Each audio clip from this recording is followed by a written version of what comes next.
Hello good morning everyone. आज चाहिँ अब हामी कहाँ जान लागिरहेछौँ भन्दाखेरि चाहिँ अब यो हाम्रो BS6 ड्युक 250 को चाहिँ अब हुन्छ नि एक्जस्ट चेन्ज हानिदिनु पऱ्यो भन्ने विचार गरिरहेको छु। पहिला अब मेरो बाइकको थियो होइन akrapovic को चाहिँ त्यो अब कपीवालामा चाहिँ थियो। अब त्यही हालिदिउँ न, बिना साउन्ड त के बाइक चलाउने भन्ने कुरा भएर चाहिँ अब हामी टेकुतिर जान लाग्यो, हाम्रो राजु दाइकोतिर।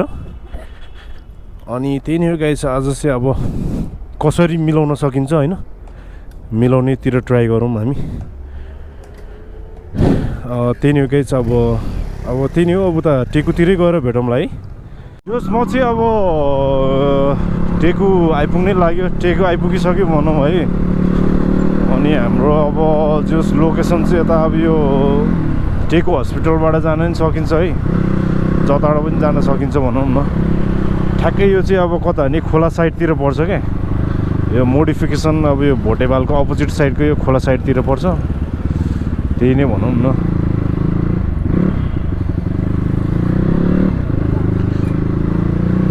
अनि त्यहाँ चाहिँ अब हरेक कुराहरूको अब उस छ भनौँ न, वर्कसपदेखि लिएर मैले अब पहिला ड्युक 250 हुँदाखेरि त्यही बनाउँथेँ कि, अब त्यही बनाउँथेँ कहिलेकाहीँ अब सर्भिस सेन्टर त्यस्तै क्या। अब त्यहाँ चाहिँ दाइले जोस् बबाले बनाउनुहुन्छ भनौँ न, जोस् अब हामीले चाहिँ अब पहिलेदेखि चिनिरहेको है। अनि त्यही कारणले गर्दाखेरि त्यस्तो कुनै अब गाह्रो साह्रो चाहिँ केही अप्ठ्यारो सप्ठ्यारो केही त्यस्तो केही प्रब्लमै हुँदैन।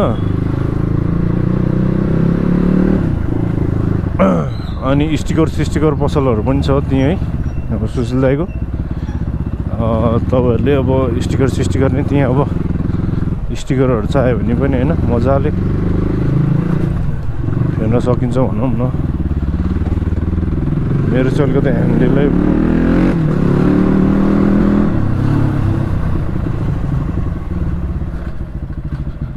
गाह्रो छ अवस्थाहरू, भाइले मलाई चिनेन जस्तो छ। आज त अलिक धेरै ढिलो भयो क्या। ओ डल्ले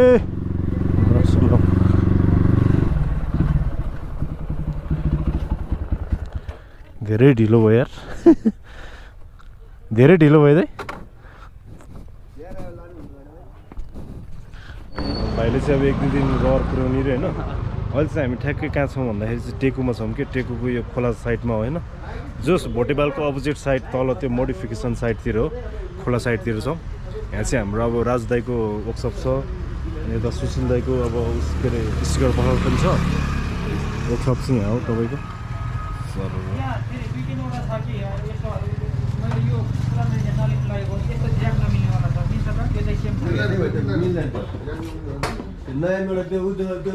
यो बेन पाइप चाहिँ अब यो खास गरेर BS4 को हो नि त होइन, त्यही कारणले गर्दाखेरि अहिले यसको क्लेमहरू चाहिँ मिल्दैन क्या। BS6 मा चाहिँ अब अलिकति तेज आउँछ क्या, पहिलाको BS4 मा चाहिँ एकदम सजिलो थियो होइन। यसको चाहिँ अब यसको चाहिँ कस्तो हुन्छ नि, अब सिस्टमहरू चाहिँ अब के अरे फुल सिस्टम बनायो भने चाहिँ राम्रो आवाज आउँछ। बाट बनाउँदाखेरि त अब त्यति साह्रो BS4 जस्तो चाहिँ अलिकति आउँदैन भनौँ न, पर्फेक्ट आउँदैन क्या, गाह्रो छ स्थितिहरू। स्यान्डी भाइ चाहिँ अब मिस्त्री बाइक आफै बनाइरहेको छैन, मिस्त्री कहाँ के हुन्छ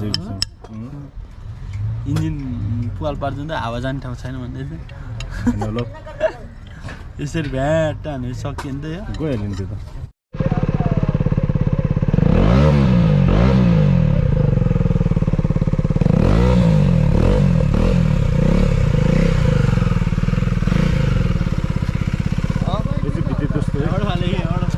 किलो निकालिरहेको छ त, त्यो पनि साउन्ड छैन।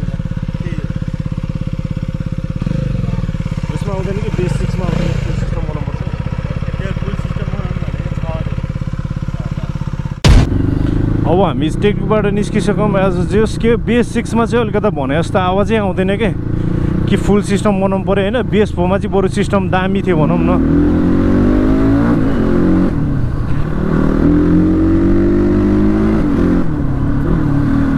BS4 मा चाहिँ जोस् बब्बाले आउँछ भनौँ, मजा आउँछ यार। पहिला मैले नै हालेर चलाएको है, जोस् त्यसमा अब लकहरूदेखि लिएर सबै राम्रो छ क्या। अनि त्यहाँ अब BS6 मा चाहिँ खासै आएन, अब चाहिँ काम चलाउ मात्रै गरिदियो अहिले चाहिँ होइन। अब फुल सिस्टम आएपछि फुल सिस्टम बनाउने भन्ने विचार गरिरहेछ। अब ठिकै छ अब मैले चाहिँ अहिले आज चाहिँ यसो नर्मली दिइरहेको है अब के कस्तो लाग्छ तपाईँलाई अब होइन लाइक सेयर एन्ड सब्सक्राइब गरिदिनु नभुलिदिनु होला होइन यति भन्दै अब आजको लागि यति नै होइन सी यू सुन